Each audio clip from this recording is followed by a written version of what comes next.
A long time ago, I was listening to the thoughts in my head, read the book Zen and the Art of Motorcycle Maintenance, and I got the idea in my head that I also have to go and become enlightened by driving around the country on a motorcycle. And being young and dumb and having the ability to do so, I worked at the Prudential Tower in Boston, I was in Harvard, and I earned enough money to pay for a motorcycle and learn from my roommate's father how to ride this thing, suitcases, okay, and there I go around the country. It wasn't as glamorous as I'd like to make it sound. I don't want to oversell. It was a beautiful, awesome trip. It was also very difficult and painful at certain times. And but one fun, interesting thing was the day I was actually in Arizona and New Mexico, and I was in some road, and it was summer. It was like 115 degrees, and like the motorcycle rubber on the tires actually burned off. Yes, burned off.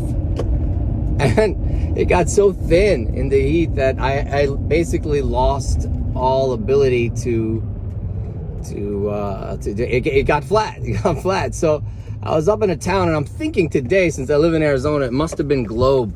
I'm not sure. But I had a problem on my hands. You know, there wasn't the days of the cell phone and the tow trucks and the this and the that. I didn't have such a thing. And so I was like, what am I going to do? But I ended up going to a True Value hardware store and buying 2 car jacks, small ones, to jack up the motorcycle, take off the wheel.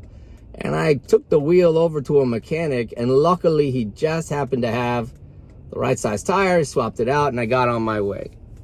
But you know what?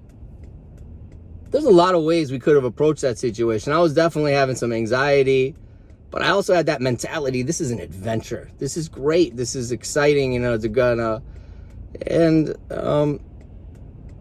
there was a growth opportunity there to become creative, positive, inventive. But if I had been all clogged up in my mind like we can get sometimes, I wouldn't have seen it. And then I would have ended up not just getting freaking out and going downhill a little bit. So what I want to offer is this. Right now, everybody's going through COVID-19 like extended journey. Like, hello, like this is supposed to be over. And